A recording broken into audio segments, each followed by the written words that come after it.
اللہم صلی علی سیدنا و مولانا محمد وعلی آل سیدنا و مولانا محمد وبارک وسلم۔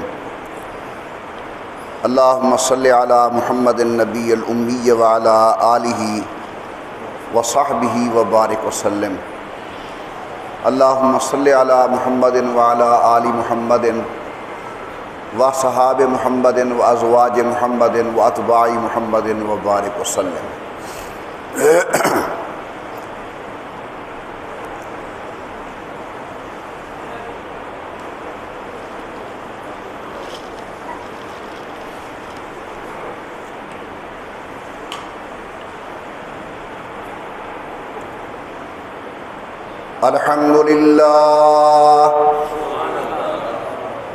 الحمدللہ وکفی وسلام علی سید الرسل وخاتم الانبیاء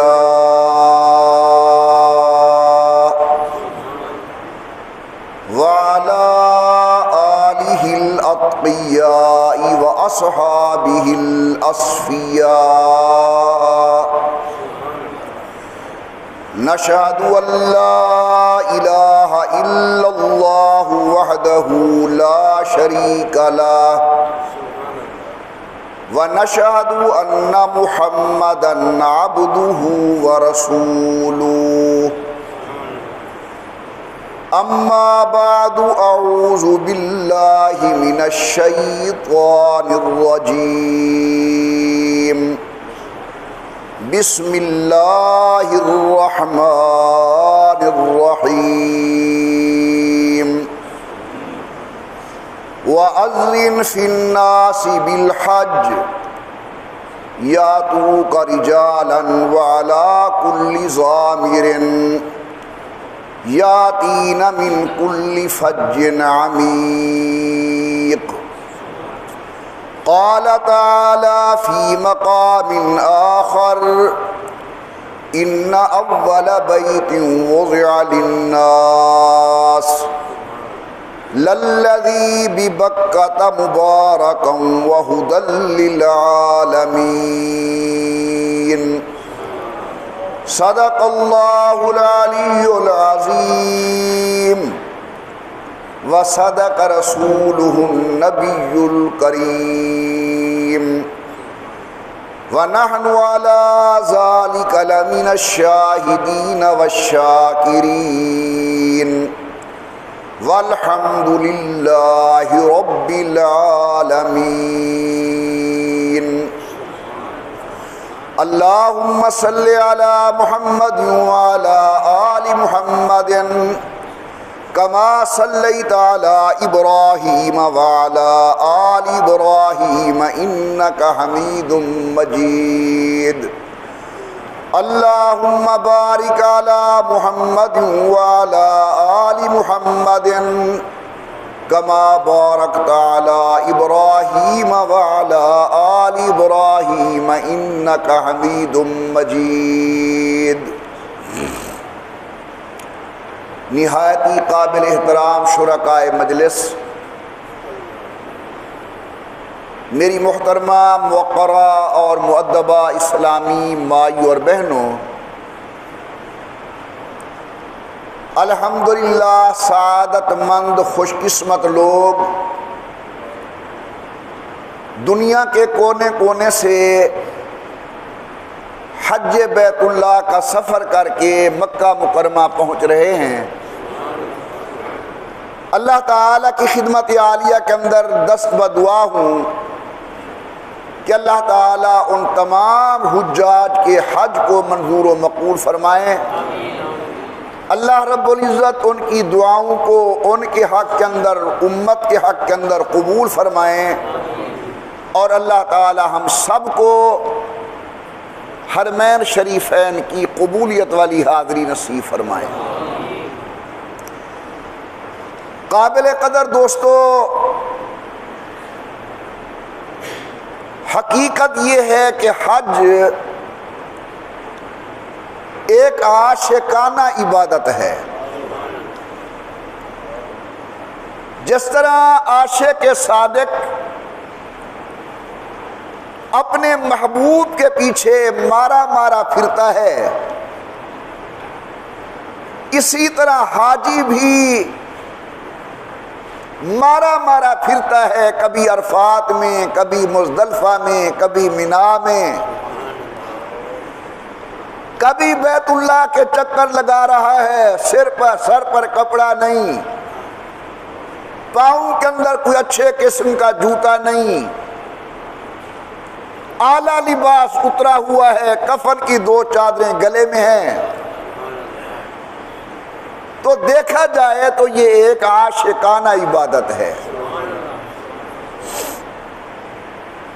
حضرت خواجہ غلام فرید صاحب رحمۃ اللہ علیہ اسی کو کہتے ہیں کہ تتی تھی جوگن چودھار پھراں، ہند سندھ پھراں تے مان پھراں، مت یار ملن کہیں سانگے سبب، ات میں مٹھڑی نت جانے بلب، سونا خوش وسدے وچ ملک عرب، وہ دیس عرب دیاں چالی، خوشتر ہی خوب خسالی، یا وسر وطن دیاں گالی، کیا خیش قبیلے سکے، ان پہنتم جیندے مکے، اون شہر مبارک بکے۔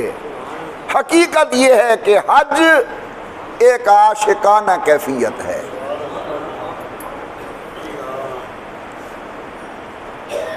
جس طرح ایک محب اپنے محبوب کی گلی کوچے کو چومتا پھرتا ہے، یہ اللہ کا عاشق حاجی بھی جب جاتا ہے کبھی حجر اسود کو چوم رہا ہے، کبھی کعبۃ اللہ کے دروازے کو چوم رہا ہے۔ وہ مجنوں کے اشعار ہیں نا، امر علی الدیار دیار لیلا، اقبل ذل جدار و ذل جدارا، کہ جب میں اپنی لیلا کی گلی کوچے میں گزرتا ہوں تو کبھی اس دیوار کو چومتا ہوں، کبھی اس دیوار کو چومتا ہوں۔ اللہ تعالی یہ کیفیت ہمیں نصیب فرمائے۔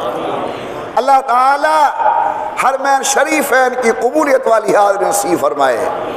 تو حج حقیقت کے اندر ایک عاشقانہ عبادت ہے، یہ مارا مارا پھرتا ہے مسجد حرام کے اندر، مسجد نبی کے اندر، کہ کہاں محبوب کے قدم لگے ہوں گے، کہاں حضور بیٹھے ہوں گے، ان استوانوں کے پاس جا کر نفل پڑھنے کی کوشش کرتا ہے جہاں سید القونین امام الانبیاء سرکار دو عالم کسی خاص وقت کے اندر تشریف فرما ہوا کرتے تھے۔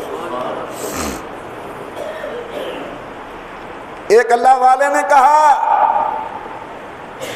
کہ حج نام ہے چند اداؤں اور چند وفاؤں کے تازہ کرنے کا۔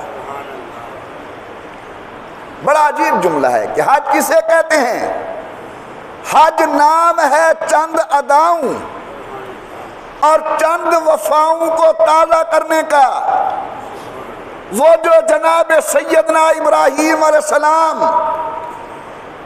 حضرت جناب سیدنا اسماعیل علیہ السلام اور اللہ کے انبیاء جو کعبۃ اللہ کے ارد گرد پھرے ہیں، انہی اداؤں اور انہی وفاؤں کو حاجی جا کر تازہ کرتا ہے ہر سال۔ اور اللہ والوں نے لکھا ہے کہ حج کے اندر 2 چیزیں ازحد ضروری ہیں۔ ایک تو حاجی کے دل کے اندر اخلاص نیت ہو، خالصتاً اللہ کی رضا، اور نمبر 2 اللہ کا جلال اور اللہ کی ہیبت دل کے اندر ہو کہ میں کسی عام دروازے پر نہیں جا رہا، کائنات کے خالق کے دروازے پر جا رہا۔ قابل قدر دوستو، حج کے اندر طواف ایک بنیادی رکن ہے، اور طواف ہوتا ہے کعبۃ اللہ کا۔ یہ کعبۃ اللہ کیسے وجود میں آیا؟ برکت الاثر حضرت شیخ الحدیث مولانا محمد زکریہ محدث سہارنپوری رحمۃ اللہ علیہ لکھتے ہیں کہ زمین پر سارا پانی ہی پانی تھا، اس وقت زمین نہیں تھی، یہاں تک کہ اسی پانی کے اندر ایک بلبلہ سا رونما ہوا اور وہی آگے بڑھتا بڑھتا بڑھتا آج جو آپ کو اللہ کی زمین نظر آ رہی ہے اس کا آغاز جس جگہ سے ہوا آج کعبۃ اللہ اسی جگہ پر موجود ہے۔ یعنی میرے اللہ نے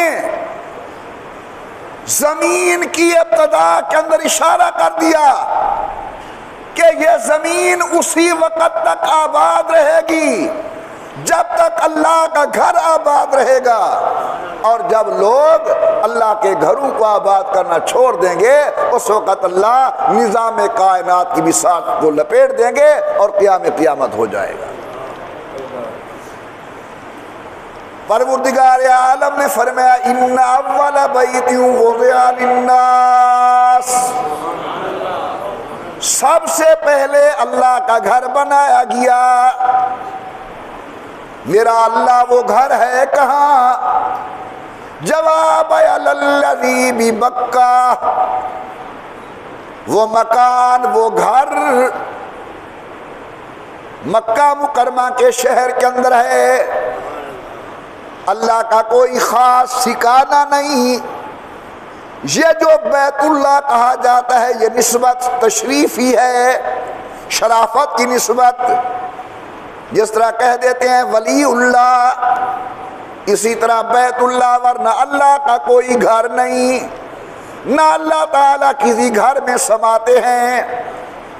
اللہ تعالیٰ محیط ہیں، کوئی چیز اللہ کو محیط نہیں۔ فرمایا ان اول بیت وضع للناس، سب سے پہلے اللہ کا گھر بنا۔ اے میرا اللہ وہ گھر ہے کہاں؟ جوامل الذی ببکہ، وہ گھر مکہ مکرمہ کے اندر ہے۔ میرا اللہ وہ گھر کس مقام کا مالک ہے؟ فرمایا الذی ببکہ مبارکا وہدی للعالمین، بڑی برکتوں والا، بڑی شان والا۔ جب میں تاریخ مکہ اور تاریخ کعبہ کو پڑھ رہا تھا، علماء امت نے تحقیق کے دریا بہا دیے، جس کا خلاصہ یہ ہے کہ سب سے پہلے اللہ کی زمین کے اوپر کعبۃ اللہ کی تعمیر اللہ نے اپنے ملائکہ کے ذریعے کروائی، یعنی کعبہ شریف کے پہلے معمار، پہلے مستری، پہلے بنانے والے یہ ہیں اللہ کے پاک فرشتے۔ زمانہ گزرتا رہا گزرتا رہا گزرتا رہا، مرور زمانہ کے ساتھ ساتھ عمارت بوسیدہ ہو گئی۔ اب مدت دراز کے بعد حضرت نوح علیہ السلام آئے، جناب نوح علیہ الصلوۃ و تسلیمات کے دور مبارک کے اندر طوفان آیا، وہ بچی کھچی عمارت بھی ختم ہو گئی۔ سبحان اللہ، اللہ والوں نے لکھا کہ وہ سیلاب، وہ پانی سارے کرۂ ارض کے اوپر پھیلا، جہاں جہاں بیت اللہ کے خس و خاشاک ان کے ہیں جی کوئی مٹی پہنچی ہے، وہاں وہاں اللہ رب العزت نے کعبۃ اللہ کی برکت سے مسجد کو تعمیر کروایا ہے۔ میں نے بجھا تھا مار ماں میرے منہ تے،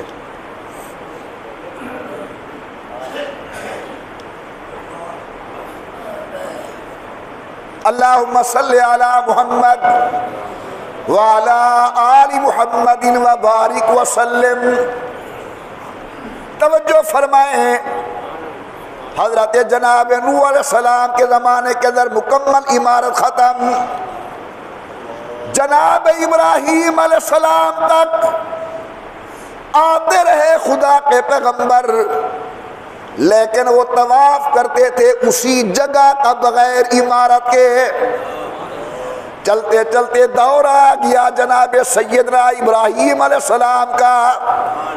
اب میرے اللہ نے حکم دیا ابراہیم، جی میرا اللہ، فرمایا کعبۃ اللہ کی تعمیر شروع کرو۔ میرا اللہ میرے کام کے اندر کون شریک ہوگا؟ فرمایا بیٹا جناب اسماعیل لگا لو۔ میں نے پوچھا قرآن کریم کعبۃ اللہ کا مستری کون ہے؟ کعبۃ اللہ کا مزدور کون ہے؟ رحمت سے جواب ملتا ہے وَإِذْ يَرْفَعُ إِبْرَاهِيمُ الْقَوَاعِدَ مِنَ الْبَيْتِ وَإِسْمَاعِيل، یہ دو ہیں باپ اور بیٹا، کعبۃ اللہ کی تعمیر ہو رہی ہے۔ جب تعمیر اونچی ہو گئی تو اب اللہ نے آسمان سے مقام ابراہیم کو نازل کیا۔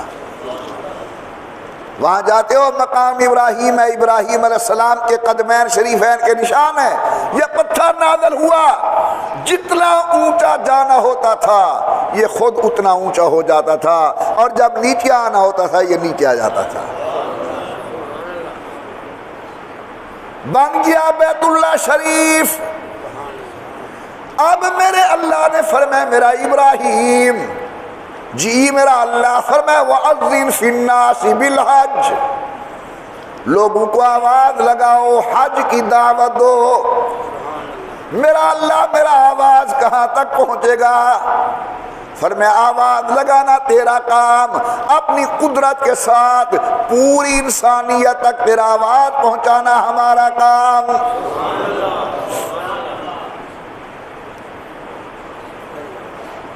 آواز لگاؤ۔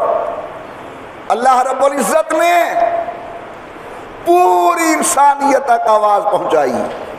فرماتے ہیں یہاں تک کہ وہ لوگ جن کی ابھی روحیں عالم ارواح کے اندر تھی ان تک بھی آواز پہنچی، اور جس نے جتنی مرتبہ لبیک کہی اتنی مرتبہ اس نے بیت اللہ کی حاضری دے دی ہے۔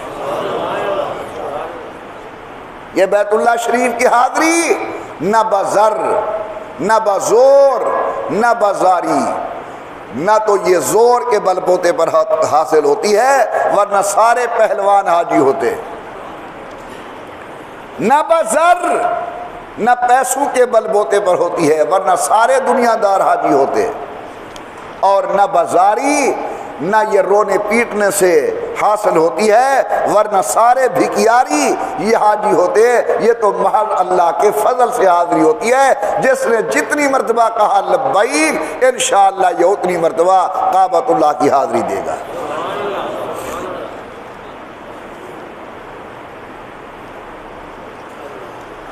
اللہ اکبر، اللہ اکبر۔ یہ جو حج ہے اس کے ساتھ ایک دوسری آیت کا بہت گہرا تعلق ہے۔ الیوم اکملت لکم دینکم واتممت علیکم نعمتی ورضیت لکم الاسلام دینا۔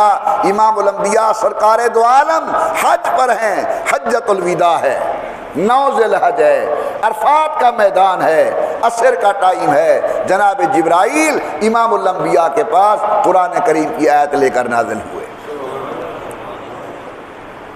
پروردگار عالم نے فرمایا الیوم اکملت لکم دینکم واتممت علیکم نعمتی ورضیت لکم الاسلام دینا۔ ہم نے آج تمہارے اوپر نعمت دین اسلام مکمل کر دیا۔ اے محمد عربی کے غلام، ہم نے تمہارے دین کا نام اسلام پسند کیا۔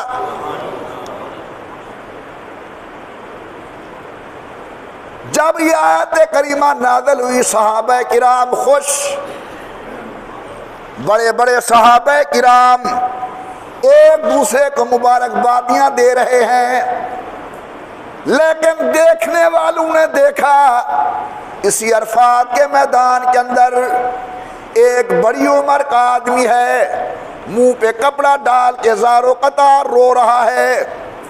قریب گئے، کپڑا ہٹایا تو جناب صدیق اکبر تھے۔ ابو بکر کیا وجہ؟ سب خوش ہیں، جناب پریشان ہیں۔ فرمایا مجھے اس آیت سے آمنہ کے لال کی جدائی کی بو آتی ہے۔ حضور آئے تھے دین پہنچانے کے لیے، جب دین مکمل ہوا معلوم ہوتا ہے یار ہمیں چھوڑنے والا ہے۔ تو یہ آیت کریمہ بھی حج کے موقع پر نازل ہوئی۔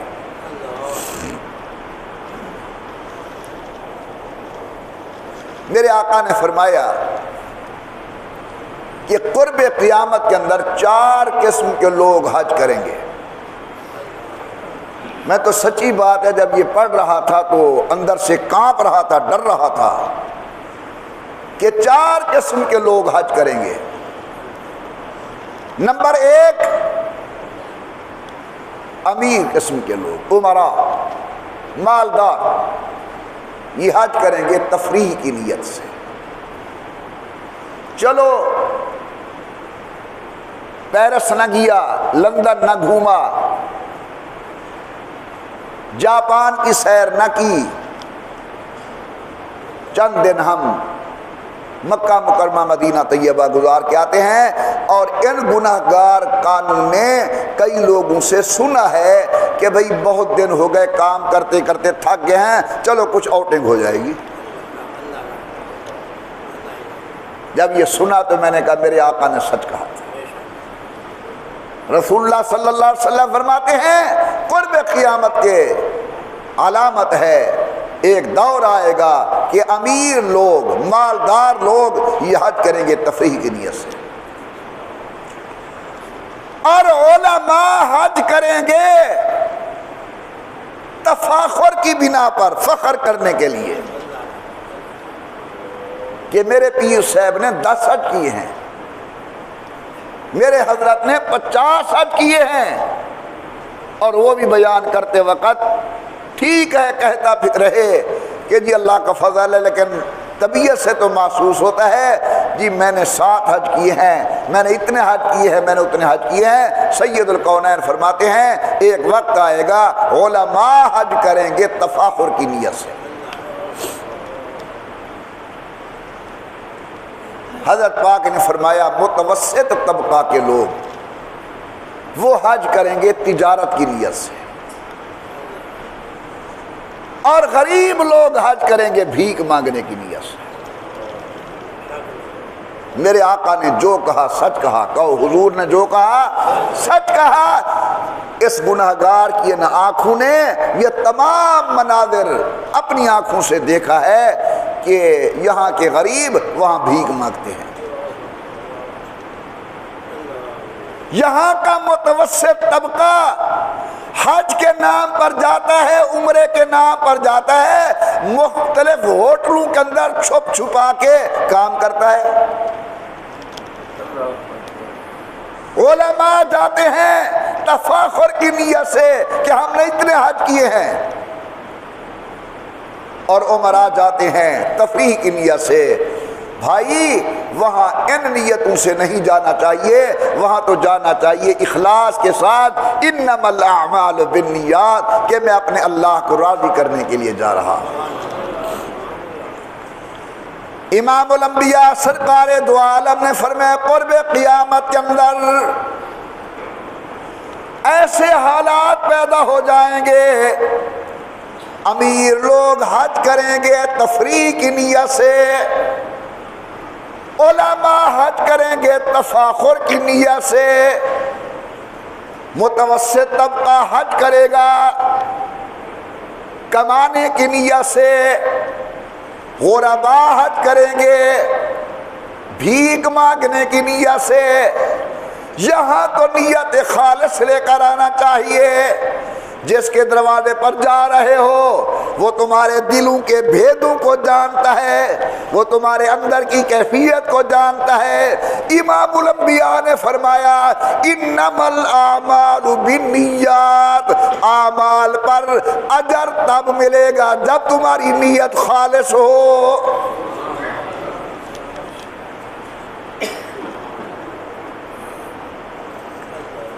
جس طرح یہ ثواب بڑا ہے، اس عبادت میں احتیاط بھی بڑی ہے۔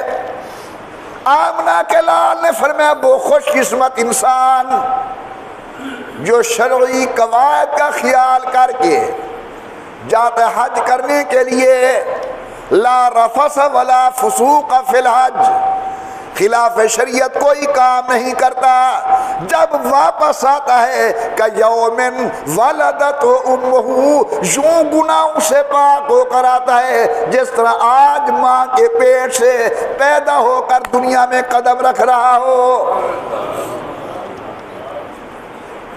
تو جب اس کا ثواب اتنا زیادہ ہے تو پھر یہاں احتیاط بھی زیادہ ہے کہ انسان کو قدم قدم پر خیال کرنا چاہیے۔ اخلاص بہت بڑی نعمت ہے۔ میں نے آپ کو کچھ عرصہ پہلے گزارش کی تھی کہ جب سیدنا حضرت آدم علیہ السلام دنیا میں تشریف لے آئے تو دنیا کی ہر چیز حضرت کی زیارت کے لیے گئی، ہرن بھی گیا۔ حضرت کو بڑا پیارا لگا جناب سیدنا آدم علیہ السلام کو، اور آپ نے پیار کے ساتھ اس کی پیٹھ پہ ہاتھ پھیر دیا۔ جب وہ واپس آیا تو باقی ہرن کہنے لگے یار یہ بڑی خوشبوئیں لے کر آیا، کہاں سے آئی خوشبو؟ اس نے کہا کہ اللہ کے نبی آئے ہوئے ہیں، خلیفۃ اللہ آئے ہوئے ہیں، میں ان کی خدمت میں گیا تھا، ان نے شفقت فرمائی، ہاتھ پھیرا، خوشبو پیدا ہو گئی۔ بھی بولو شان آدم کا زیادہ یا سید القینان حضور کا زیادہ؟ اگر آدم ایک دفعہ ہاتھ پھیر دیں ہرن کے اوپر تو خوشبوئیں ہوں، اور محمد جس نے کئی مرتبہ صدیق کے سر پہ ہاتھ رکھا، گردن پہ ہاتھ رکھا، یہاں کتنی نبوت کی خوشبوئیں ہوں گی۔ اچھا باقی ہرن کہنے لگے کہ یہ وجہ ہے خوشبو کی؟ جی بالکل یہی وجہ ہے۔ یہ باقی ہرن بھی آ گئے حضرت کی خدمت کے اندر۔ یہ یاد رکھنا ہرن کی وہ قسم جس کے نافے سے کستوری نکلتی ہے، یہ وہی قسم ہے جس کی پیٹھ پر حضرت آدم نے ہاتھ پھیرا تھا۔ تو باقی ہرن بھی آ گئے، ملے علیک سلیک ہوئی، حضرت نے کوئی شفقت والا ہاتھ نہیں پھیرا۔ ہمارے بڑے پیر صاحب رحمۃ اللہ علیہ فرمایا کرتے تھے کہ بزرگوں کو دعا کا کہنا نہیں چاہیے۔ جس طرح میں نالائق آدمی ہوں، جاتا ہوں اپنے بڑوں کے پاس، حضرت دعا تو فرما دو۔ بڑے پیر سے فرماتے تھے کہ بزرگوں کو دعا کا کہنا نہیں چاہیے، ایسا عمل کرو کہ ان کے دل سے دعا نکلے، ایسا عمل کرو کہ ان کے دل سے دعا نکلے۔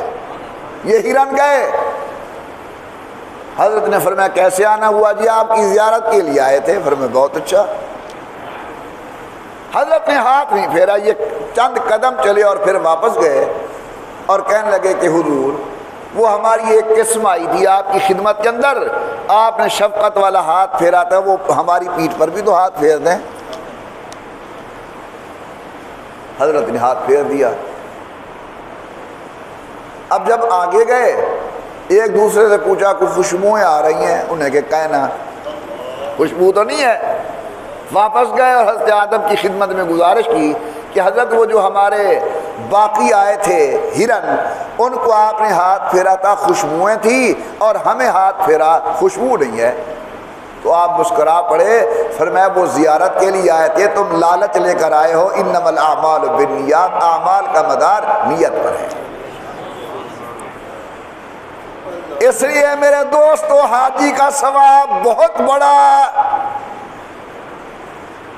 حج کا ثواب بہت بڑا، لیکن جتنی عبادت بڑی ہے اتنا اخلاص بھی زیادہ ہونا چاہیے۔ امام الانبیاء سرکار دو عالم نے فرمایا جب حاجی حج کر کے آئے، ابھی گھر میں نہیں داخل ہوا، پہلے سے دعا منگوایا کرو، اس سے مصافحہ کیا کرو، فَإِنَّهُ مَغْفُورٌ، یہ اللہ رب العزت کے فضل سے گناہوں سے پاک ہو کر آ رہا ہے، گناہ اس کے اللہ نے بخش دیے ہیں۔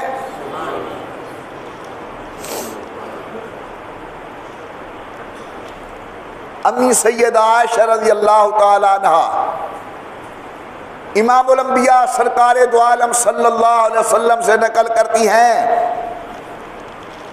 فرماتے ہیں کہ اللہ رب العزت جتنا انسانوں کو حج کے موقع پر عرفات کے میدان میں جہنم سے آزاد کرتے ہیں، اتنا اللہ پورے سال میں کسی اور موقع پر انسانوں کو نہیں بخشتے۔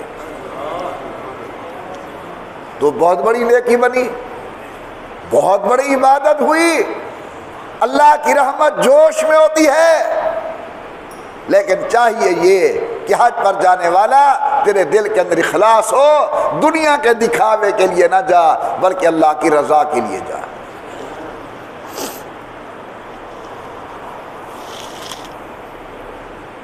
شفا ایک کتاب ہے قاضی عیاض کی،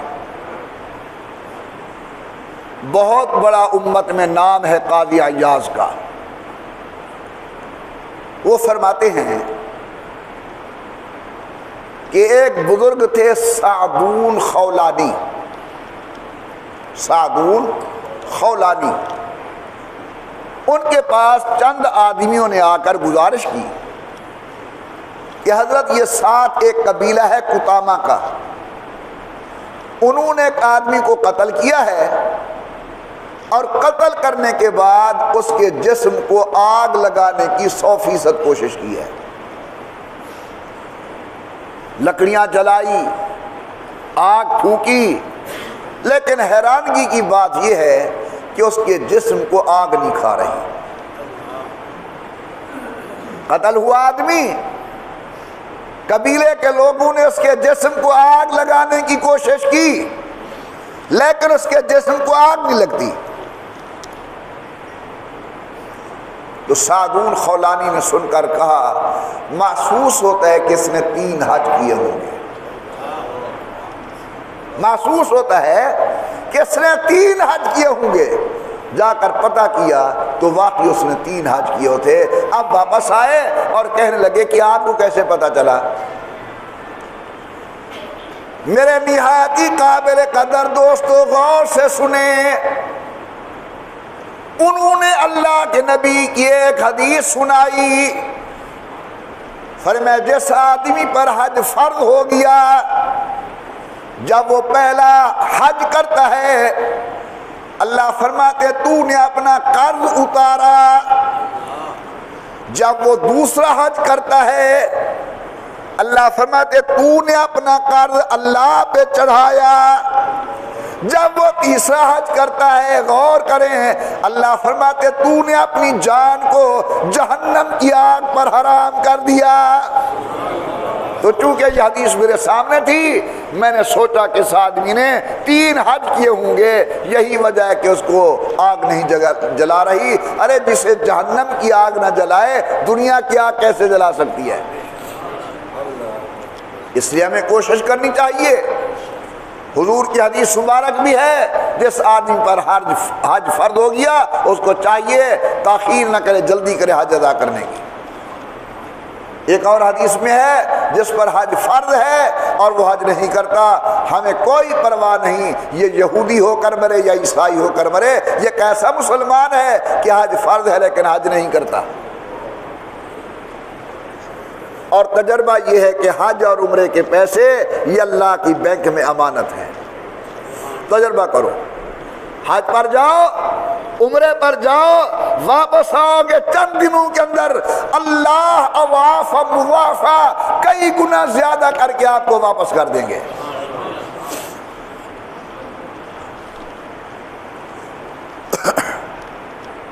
امام غزالی رحمت اللہ علیہ نے ایک واقعہ لکھا ہے، فرماتے ہیں چند اصحاب کشف، چند اصحاب کشف، کشف سادہ زبان میں کہوں کہ اللہ اپنے بندوں کو اندر کی آنکھ دیتا ہے، وہ دل کی آنکھ سے کچھ چیزیں دیکھتے ہیں، اس کو کشف کہا جاتا ہے۔ یہ کشف نہ تو صاحب کشف کے لیے حجت ہے اور نہ کسی اس کے مرید کے لیے حجت ہے، بس یہ اللہ کی طرف سے ایک نعمت ہے، اللہ نے عطا فرما دی۔ اگر یہ کشف خلاف شریعت ہو تو قطعاً حجت نہیں ہے، بلکہ وہ کشف ہی نہیں ہوگا۔ ایک صاحب کشف نے میدان عرفات کے اندر شیطان کو دیکھا. ایک صاحب کشف نے میدان عرفات کے اندر ابلیس کو دیکھا، شیطان کو دیکھا، رو رہا ہے، انتہائی کمزور ہے، رنگ اس کا ڈر کے مارے زرد ہے، کمر اس کی جھکی ہوئی ہے. جس طرح انتہائی خستہ حالت ہوتی ہے، یہ کیفیت ہے اس کی، یہ حالت ہے اس کی. تو صاحب کشف نے پوچھا، کیا ابلیس، آج میں تجھے عجیب حال میں دیکھ رہا ہوں کہ تو رو رہا ہے. اس نے کہا جی میں رو اس لیے رہا ہوں کہ آج میں خدا کی رحمت کو برستا ہوا دیکھ رہا ہوں. اللہ تعالیٰ عرفات میں آئے ہوئے لوگوں کی بخشش کر دیں گے، مغفرت کر دیں گے. میں رو رہا ہوں کہ میری زندگی کی ساری کمائی پونجی ختم ہو گئی. میں نے تو ان سے غلطیاں کروائی تھی، میں نے تو ان سے گناہ کروائے تھے، میں نے تو ان سے جرم کروائے تھے. آج یہ لوگ عرفات کے اندر پہنچ گئے، اللہ سے مانگ رہے ہیں، اور خدا کی رحمت کو جو میں اترتا ہوا دیکھ رہا ہوں، معلوم ہوتا ہے کہ آج اللہ تعالیٰ ان کے گناہوں کو بخش دیں گے، اس لیے میں رو رہا ہوں.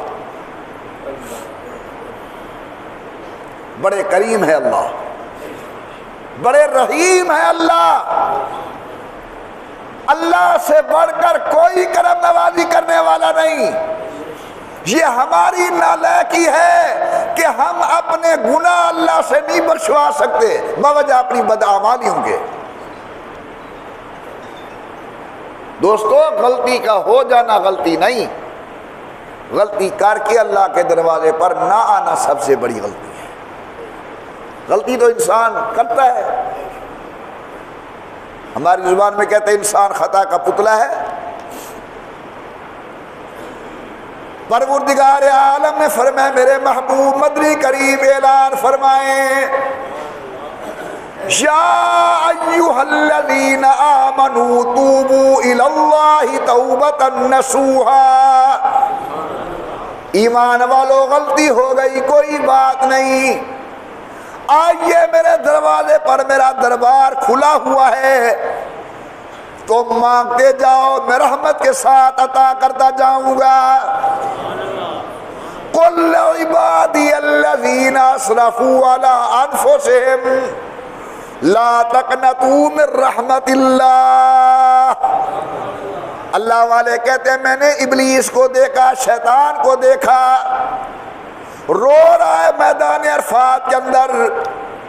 میں نے پوچھا تیرے رونے کی وجہ، کہتے آج میں عرفات کے میدان کے اندر اللہ کی رحمت کو اترتا ہوا دیکھ رہا ہوں.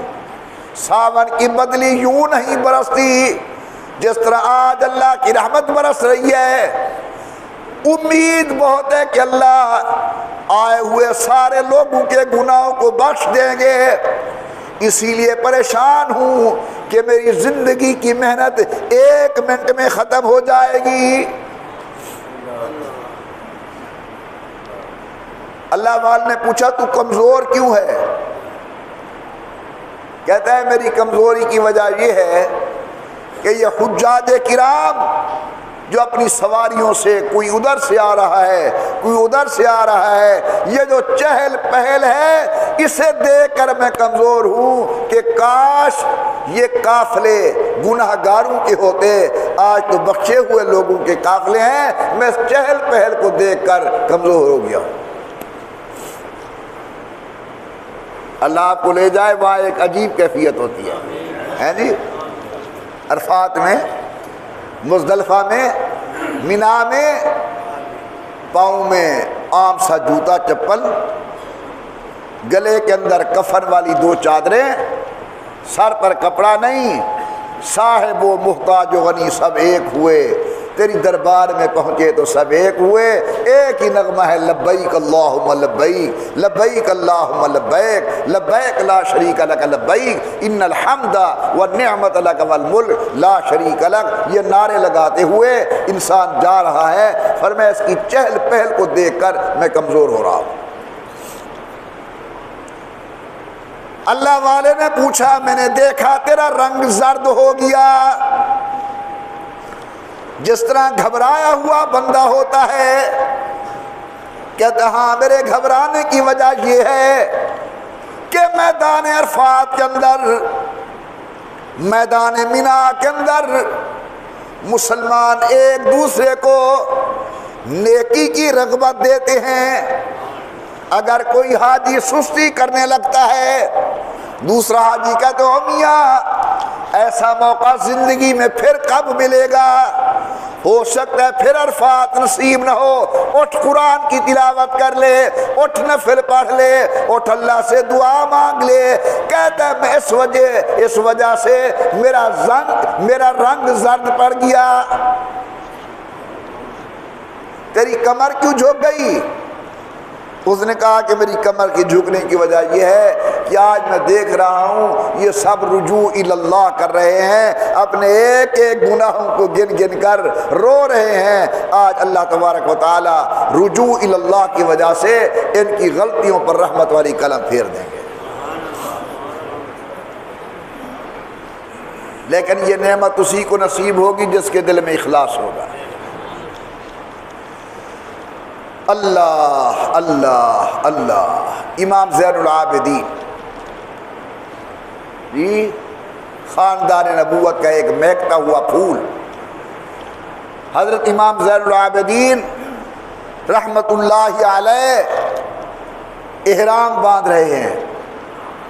احرام باندھنے کے بعد وجود پر کپ کپی شروع ہو گئی، شکل مبارک پیلی پڑ گئی جس طرح خوف ہوتا ہے، اور بڑی مشکل سے زبان سے جملہ نکلا لبیک اللہم لبیک۔ یہ ترانہ ہے حاجی کا۔ حاجی اب جب جاتا ہے تو حاجی کیا کہتا ہے؟ لبیک اللہم لبیک، حاضر میرے اللہ میں حاضر۔ میرے قابل قدر دوستو بڑی عجیب کیفیت ہوتی ہے، سر پر کپڑا نہیں، پاؤں میں جوتا نہیں، زبان پر لبیک اللہم لبیک، حاضر میرے اللہ میں حاضر، لبیک لا شریک لک لبیک، اللہ میں حاضر تیرا کوئی شریک نہیں، ان الحمد والنعمت لک والملک، یا اللہ یہ تمام انعامات تیرے، حمد تیری، لا شریک لک تیرا کوئی شریک نہیں۔ یہ جملہ ہوتا ہے زبان پر۔ اللہ والوں کی کیفیت امام زین العابدین جب احرام باندھ کر لبیک کا جملہ فرمانا چاہتے تھے، اللہ کی ہیبت کی وجہ سے، قرب الہی کی وجہ سے، کیونکہ جتنا کسی کا قرب زیادہ ہوتا ہے اتنی اس کے دل میں اللہ کی ہیبت زیادہ ہوتی ہے، ڈر جاتے تھے۔ حضرت کیوں ڈرتے ہو؟ فرماتے ہیں ڈرتا ہوں ادھر سے میں لبیک لک تیری حاضری منظور نہیں۔ یہ صرف ہم گناہگاروں کو سمجھانے کے لیے ہے، ورنہ اگر زین العابدین کی حاضری قبول نہیں تو کس کی حاضری قبول ہوگی؟ حضرت شیخ زکریا رحمت اللہ علیہ لکھا ہے کہ ایک آدمی 70 سال کعبے میں رہا۔ کتنی بولو؟ 70 حج۔ ہر حج پر جب وہ احرام باندھ کے نکلتا تھا اور کہتا تھا لبیک اللہم لبیک لبیک لا شریک لک لبیک، تو اوپر سے آواز آتی تھی لا لبیک لک تیری حاضری منظور نہیں۔ 70 سال گزر گئے، ایک موقع ایسا آیا کہ وہ آواز لگاتا ہے لبیک اللہم لبیک کی، اوپر سے آواز آتی ہے لا لبیک لک تیری حاضری منظور نہیں۔ ساتھ ایک نوجوان جس کے ساتھ احرام باندھ کے لبیک اللہم لبیک کہہ رہا تھا، اس نے بھی وہ آواز سن لی، اور بزرگ کے کندھے پہ ہاتھ رکھا کہ بابا جی جب تو نے لبیک کہی تو میں نے سنا، اوپر سے جواب آتا ہے لا لبیک لک، جب تیری حاضری منظور نہیں تو کیوں تو طواف کر رہا ہے اور حاضریاں پیش کر رہا ہے اللہ کی خدمت کے اندر؟ وہ بوڑھا رو پڑا اور اس نے کہا کہ تو نے بھی سن لی یہ آواز، تو نے بھی سن لی؟ کہنے لگا ہاں میں نے سن لی۔ کتنی دفعہ سنی؟ ایک ہی دفعہ میں نے سنی ہے۔ بابے کی چیخ نکل گئی اور رو کے کہتے تو نے ایک دفعہ سنی ہے، مجھے تو 70 سال ہو گئے یہ آواز سنتے ہوئے، مجھے تو 70 سال ہو گئے ہیں یہی آواز سنتے ہوئے۔ بیٹا تو مجھے بتا اس کے بغیر کوئی میرا ہے کہ میں اس کے دروازے پہ جاؤں؟ یہ اس کے سوا کوئی ہے بخشنے والا کہ میں اس کا دروازہ جا کے کھٹکھٹاؤں؟ قبول کرے نہ قبول کرے میرا تو ایک ہی ہے۔ بس اخلاص سے جب یہ جملے نکلے رحمت سے جواب ملتا ہے کہ ہم نے یہ حاضری بھی قبول کر لی اور 70 سال کی سب حاضریاں منظور و مقبول فرما لی۔ قابل قدر دوستو، حج کے ایام حجاج جا رہے ہیں۔ حج کے لیے پہلی نعمت اخلاص، حج کرو اخلاص کے ساتھ، اور نمبر 2 حاجی کے دل کے اندر اللہ کی ہیبت ہونی چاہیے۔ یہ ہیبت خداوندی پر جو میں واقعہ عرض کرنے والا ہوں اسے ذرا غور سے سننا۔ اللہ والوں کے اپنے مزاج ہوتے ہیں، عارف لوگوں کے اپنے ایک حال ہوتا ہے۔ ایک عارف باللہ کو دیکھا گیا کہ اس نے سارا حج پیدل کیا، سواریاں بھی تھی لیکن وہ حج پیدل کر رہا ہے۔ درخواست کروں گا توجہ کی، حج پیدل کر رہا ہے، سواریاں بھی ہیں۔ تو ایک دوسرے حاجی صاحب نے اسے کہا کہ سواریاں بھی ہیں اور آپ پیدل حج کر رہے ہیں، سمجھ نہیں آ رہی۔ وہ رو پڑا اور اس نے کہا کہ اے میرے بھائی، نیند نہ کرنا، غور کرنا۔ وہ رو پڑا اور اس نے کہا اے میرے بھائی، ایک ایسا غلام جو اپنے آقا کا نافرمان ہو، کیا اسے بھی زیب دیتا ہے کہ وہ سواریوں پر سوار ہو کے اس کے دروازے پہ جائے؟ اللہ! کیا ایک ایسا غلام جو اپنے آقا کا نافرمان ہو، کیا اسے یہ زیب دیتا ہے کہ وہ سوار؟ میں کہاں جا رہا ہوں؟ کائنات کے بادشاہ کے دروازے پر جا رہا ہوں۔ یہ جو عارفین ہیں نا، ان کے اپنے مزاج ہوتے ہیں۔ پڑھ رہا تھا میں، بس یہ آخری واقعہ، آج کی تقریر کا ٹائم بھی ہونے والا ہے، سننا ذرا غور سے۔ مسجد نبوی کے اندر ہر وقت 40 ابدال رہتا ہے، یہ ولایت کا مقام ہے ابدال۔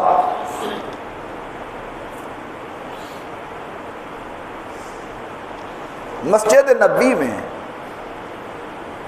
محدث جلیل عبد الرزاق درس حدیث دے رہے تھے۔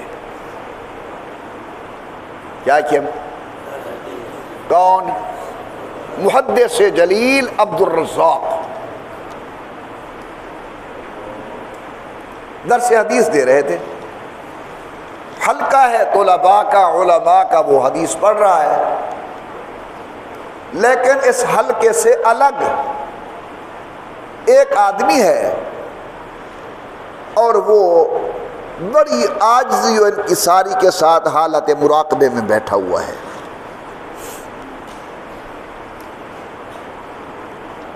حضرت شیخ الحدیث مولانا زکریا رحمۃ اللہ لکھتے ہیں کہ اس بیٹھنے والے آدمی کو ایک آدمی نے پکڑا اور اٹھایا اور کہنے لگا اللہ کا بندہ، ادھر عبد الرزاق حدیثیں سنوا رہا ہے، وہ نہیں سنتے، تم الگ بیٹھے ہو۔ بس اب ذرا بات سمجھنے کی ہے۔ سمجھ نہ آئی تو دھوکہ کھا جاؤ گے۔ اس اٹھانے والے نے اس مراقبہ کرنے والے کو جگایا اور کہا کہ ادھر عبد الرزاق حدیثیں سنا رہا ہے، تم وہ نہیں سنتے، الگ بیٹھے ہو؟ اس نے کہا جو وہاں بیٹھے ہیں نا وہ رزاق کے عبد سے سن رہے ہیں۔ عبد الرزاق، رزاق اللہ بنا اور یہ بنا اس کا عبد، جو وہاں بیٹھے ہیں نا وہ رزاق کے عبد سے سن رہے ہیں، اور جو یہاں بیٹھے ہیں یہ ڈائریکٹ رزاق سے باتیں کر رہے ہیں۔ سبحان اللہ، سبحان اللہ، سبحان اللہ۔ دعا کرو کہ یہ باتیں صرف سنوانے کی نہ ہوں، اللہ ہمیں بھی نصیب کرے۔ کئی دفعہ کہتا ہوں کہ اللہ نے یہ جو معرفت کے جام ہمارے بڑوں کو پلائے ہیں، اللہ اس کا ایک قطرہ ہم فقیروں کو بھی نصیب فرما دے۔ اللہ تعالیٰ سے دعا ہے اللہ تعالیٰ حجاج کی حاضری کو منظور و مقبول فرمائیں، جو پہنچ چکے ہیں، پہنچنے والے ہیں، جائیں گے وہاں، اللہ سب کی حاضری کو منظور فرمائے۔ اللہ ان کی دعاؤں کو ان کے حق کے اندر، امت کی حق کے اندر قبول فرمائے، ان کی نیک دعاؤں کے اندر اللہ تعالی ہمارا حصہ ثابت فرمائے۔ اللہ عالم اسلام کی حفاظت فرمائے، اللہ حجاج کرام کی حفاظت فرمائیں، اللہ تعالی وطن عزیز پاکستان کی حفاظت فرمائیں، اللہ ہمارے ملک کو